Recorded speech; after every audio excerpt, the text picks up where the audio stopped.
Hello everyone and welcome back to Math Bold Master. আৰম্ভ কৰোঁ আমাৰ আজিৰ সেশনটো। তো আজিৰ সেশনটোত কৰিম আমি এটা practice session. So power of products and quotients ওপৰত কেইটামান আমি numerical problem solve কৰিম. So let us begin. Question number 1. Select the two expressions that are equivalent to b to the power 9. b to the power 9 or নিচিনা ইয়াতে আৰু দুটা expression আছে যোনটো সেম টু সেম হয়। তো এতিয়া আমি এইটো চেক কৰিব লাগিব। ইয়াতে পাঁচটা আছে আমি গোটেইখিনি চেক কৰিম ওৱান বাই ওৱান। এতিয়া প্ৰথমটোত কি দিছে বি স্কুৱেৰ ইনটু বি। আমি কি কৈছিলোঁ যে আমাৰ তাত যদি থাকে a to the power c multiply to a to the power b, ঠিক আছে, দুটা এক্সপনেণ্ট মাল্টিপ্লাই হৈ আছে আৰু দুয়োটা এক্সপনেণ্টে যদি বেছ ছেম টু ছেম থাকে তেনেহ'লে আমি কমন বেছ পাই যাম এ আৰু পাৱাৰ কি হৈ যাব এড হৈ যাব চি প্লাছ বি। তো ইয়াতে যদি চাওঁ আমাৰ ইয়াতে আছে বি স্কুৱেৰ আছে, তো এইটো এটা এক্সপনেণ্ট হৈ গ'ল, এইটোত খালি বি দিছে বাট একো দিয়া নাই যদি আমি এনেকৈওতো লিখিব পাৰোঁ b to the power one. তো b square into B to the power one কি হৈ যাব b to the power two plus one whole to the power two. এইটো আছে এতিয়া। তো আমি ব্ৰেকেটৰ ভিতৰখিনি চিম্প্লিফাই কৰি লওঁ। এইটো হৈছে আমাৰ B to the power three whole to the power two.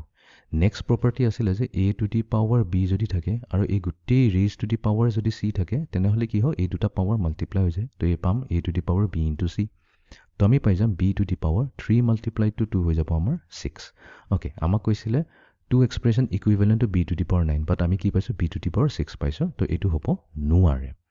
B যদি চাওঁ এইটোত কি হৈছে বি ইনটু নাইন, ইয়াতে বি চিম্পলি মাল্টিপ্লাই হৈছে নাইনৰ লগত।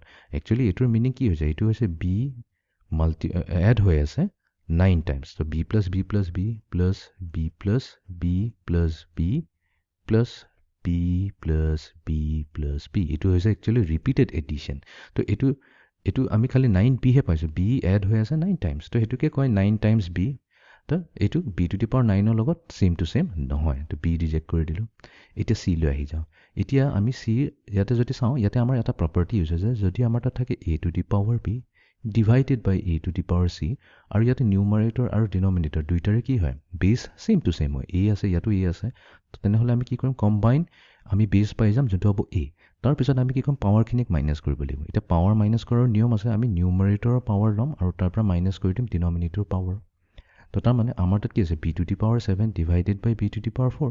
এইটোতো কি দিব এটা কমন বেছ দিব বি আৰু কি হ'ব পাৱাৰ মাইনাছ হৈ যাব ছেভেন মাইনাছ ফ'ৰ, বাট ইয়াতে হোল স্কুৱেৰো হৈ আছে। অ'কে, চিম্প্লিফাই কৰিলে আমি কি পাম বি টু দি পাৱাৰ। চ' ছেভেনৰ পৰা ফ'ৰ মাইনাছ কৰিলে কি পাম আমি থ্ৰী পাম বি কিউব আৰু এইটো হোল স্কুৱেৰ কৰিব লাগিব বিকজ বাহিৰত কি আছে টু আছে। তো আমি যদি এই প্ৰপাৰ্টিটো এপ্লাই কৰোঁ এই প্ৰপাৰ্টিটো, তো আমি কি পাম B to the power three into two হৈ যাব আমাৰ six. B to the power নাইনহে লাগিছিলে চ' নহ'ল। তো অফক'ৰ্ছ ইয়াতে চুজ টু আনচাৰ কৈছে ডি এন ইয়ে হ'ব পাৰিব আৰু বেলেগ কোনো হ'ব নোৱাৰে, বাট আমি ষ্টিল এইটো কনফাৰ্ম কৰিম। অ'কে, তো এতিয়া B to the power six into B to the power three আমি এই প্ৰপাৰ্টি এপ্লাই কৰিলে আমি কি পাম B to the power common base আছে নাই দুইটাৰ বেছ বি হয়, তো পাৱাৰ এড হৈ যাব ছিক্স প্লাছ থ্ৰী। তো এইটোৱে দিব B to the power nine. And then এইটোতো হৈ গ'ল বি টু দি পাৱাৰ নাইনে লাগিছিলে আমাক। এণ্ড দেন ফাইনেলি আমি ই লৈ আহি যাওঁ। এতিয়া আমি প্ৰথমতে নিউমাৰেটৰটো কম্বাইন কৰিলোঁ। তো আমি পাম B to the power ten plus eight divided by B to the power nine. এইটো হৈ যাব ইকুৱেলছ টু কি B to the power ten plus eight মানে হৈ গ'ল আমাৰ eighteen divided by B to the power nine. এতিয়া numerator denominator দুইটা এক্সপনেণ্টৰ বেছ ছেম টু ছেম হয় বি, তো কম্বাইন বেছ পাই যাম আমি বি। তো নিউমাৰেটৰত আছে আমাৰ পাৱাৰত আছে এইটিন আৰু ডিনমিনেটৰ পাৱাৰত আছে নাইন। চ' এইটিন মাইনাছ নাইনে আমাক কি দিব নাইন, তাৰমানে B to the power nine পালোঁ নে নাই। তো ইয়াতে আমাৰ ইউ কাৰেক্ট হৈ গ'ল। চ' যিহেতু দুটা এক্সপ্ৰেছন কাৰেক্ট হয় বুলি কৈছে তো আমি ইয়াতে কি কৰিম বি এণ্ড ই চিলেক্ট কৰি ভেৰিফাই কৰি ল'ম। তো ইয়াতে আমি option D and option E select কৰি ভেৰিফাই কৰি ল'ম। অ'কে, এতিয়া আমি যাওঁ নেক্সট কুৱেশ্যনটোলৈ। Select the equivalent expression. তো ইয়াতে আমাক ইয়াৰ ইকুইভেলেণ্ট এক্সপ্ৰেছনটো ওলাব দিছে। অ'কে, তো আমি এইটো ছল্ভ কৰি লওঁ প্ৰথমতে।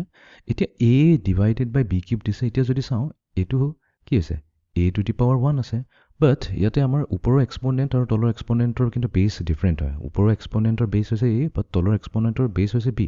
তো আমি যোনটো এ বাই কমন বেছ লৈ পেলাই পাৱাৰ মাইনাছ কৰা সেইটো প্ৰপাৰ্টি ইউজ কৰিব নোৱাৰোঁ, বাট ইয়াতে আমি এইটো প্ৰপাৰ্টি ইউজ কৰিব পাৰিম যে এ বাই বি যদি আছে, ঠিক আছে, আৰু to the raise to the power কিবা আছে এন, তেনেহ'লে এইটোক আমি এনেকৈ লিখিব পাৰোঁ a to the power n divided by B to the power n. তো তাৰমানে আমাৰ এইটো কি হৈ যাব এ টু দি পাৱাৰ ওৱানটোতো অলৰেডি আছে, হোল টু দি পাৱাৰ কি হৈ যাব ফ'ৰ হৈ যাব ডিভাইডেড বাই এইফালে আছে B cube whole raise to the power four হৈ যাব। অ'কে, এতিয়া আমিতো জানো পাৱাৰ মাল্টিপ্লাই হৈ যায় পাৱাৰৰ পাৱাৰ থাকিলে। So' a to the power one into four আৰু এইফালে হ'ব b to the power three times four. তো এইটো কি দিব a to the power one into ফ'ৰে দিলে four divided by B to the power three into ফ'ৰে দিলে আমাক 12। চাই লওঁ কাৰ লগত মেটচ হৈ আছে। আমাৰ মেটচ হৈ আছে a to the power 4 b to the power 12 তো তাৰমানে অপশ্যন বি লগত মেটচ হৈ আছে তো ইয়াতে আমি অপশ্যন বি চিলেক্ট কৰি ভেৰিফাই কৰি ল'ম অ'কে ঠিকে থাকে আছে নেক্সট কুৱেশ্যন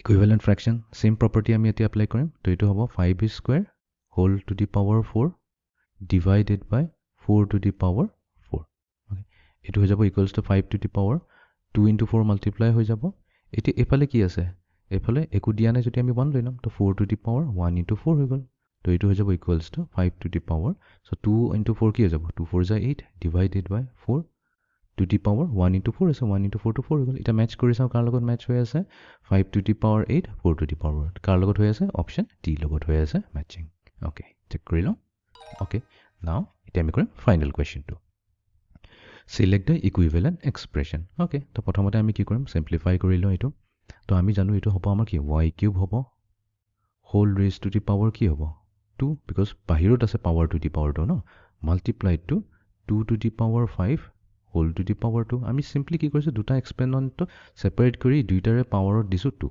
অ'কে এতিয়া আমি এপ্লাই কৰি দিওঁ আমাৰ প্ৰপাৰ্টি চ' এইটো হৈ যাব y to the power 3 into 2 আৰু multiply two 2 to the power 5 into 2 তো এইটো হৈ যাব equals two so' y to the power 3 into 2 মানে কি গ'ল 3 to the 6 আৰু এইফালে হৈ যাব 2 to the power 5 into 2 মানে 10 হৈ গ'ল এতিয়া আমি চাওঁ 2 to the power 10 ক'ত আছে এইটো অপশ্যনত আছে আৰু এইটো অপশ্যনত আছে অ'কে বাট আমাৰ ইয়াৰ চাব লাগিব যে y to the power 6 আছে নে নাই ইয়াতে y to the power 5 আছে এইটো হ'ব নোৱাৰে y to the power 6 ইয়াতে আছে তো তাৰ মানে অপশ্যন ডি হৈ যাব কাৰেক্ট অপশ্যন অ'কে তো এইটোৱে আছিলে আমাৰ আজিৰ ছেশ্যনটো য'ত আমি কি কৰিলোঁ আমাক কিছুমান কমপ্লিকেটেড এক্সপনেণ্টছ দিলে তো সেইটোকে আমি মাল্টিপ্লাই কৰিলোঁ ডিভাইডো কৰিলোঁ using properties of exponents so' see you in the next session thank U